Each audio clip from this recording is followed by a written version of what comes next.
মন চায় যেখানে চোখ যায় সেখানে যাব হারিয়ে। হারিয়ে যাব কেমনে? হয়তো টাকা নাই, নয়তো বাসায় পারমিশন দেয় না, অথবা কোনো ফ্রেন্ড ট্যুরে যাওয়ার ঠিক আগের দিন রাতে গার্লফ্রেন্ডের সাথে ঝগড়া করে ট্যুর প্ল্যান ক্যান্সেল করে দেয়। অনেকের তো আবার বয়ফ্রেন্ড যেতে দেয় না, তাদের বয়ফ্রেন্ডরা তাদের ভ্রমণের উপর আগে থেকেই 144 ধারা জারি করে রেখেছে, যেমন আমার ফ্রেন্ডদের বয়ফ্রেন্ডরা। আর আমার বয়ফ্রেন্ডের কথা নাই বললাম। আমি তো আমার বাবার কাছে 3 পাতার থিসিস পেপার সাবমিট করি ঘুরতে যাওয়ার অনুমতির জন্য। তারপরও বাবা বলে, দেখো মা পারমিশন দেয় কিনা।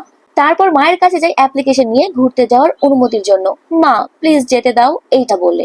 তাও যেতে দেয় না, বলে বিয়ের পর জামাইয়ের সাথে যাবি। যেন জামাই নামক এক সুপার হিরো আসবে যার একমাত্র কাজই হবে আমাকে দেশ বিদেশ ঘুরাতে নিয়ে যাওয়া, তার আর কোনো কাজ নাই।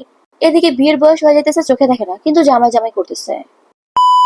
বাবা মায়ের কাছে ঘুরতে যাওয়ার অনুমতি চাইতে যতটা সময় লাগে তার থেকে বাংলাদেশের সরকারি অফিসগুলোতে কোনো কিছুর আবেদন করলে কম সময়ে কাজ হয়ে যায়।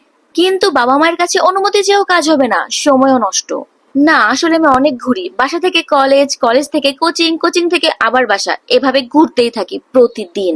আবার দেশের বাইরেও অনেক ঘুরেছি, ওই যে গুগল ম্যাপ আছে না, ওইটার মাধ্যমে। আমি এভারেস্টের চূড়ায় ক্যাম্পিংও করেছি, অ্যামাজন জঙ্গলে ঘুরতে ঘুরতে হারিয়েও গিয়েছি, মিশরের পিরামিড দেখে প্রাচীন সভ্যতায় চলে গিয়েছি, কিন্তু স্বপ্নে। আর এত যে ঘুরতে যেতে চাইতেছি, টাকা কই? আমি তো গরিব। দেশ বিদেশে ঘুরতে যাওয়ার প্ল্যান করতেছি, আর এদিকে ঘরের বাইরে পা রাখলে মিনিমাম 500 টাকা খরচ হয়ে যাওয়ার ভয়ে বের হইতেছি না। একদম কোয়ারেন্টাইন, খুব বেশি দরকার না হলে বেরোতেছি না, টাকা নাই।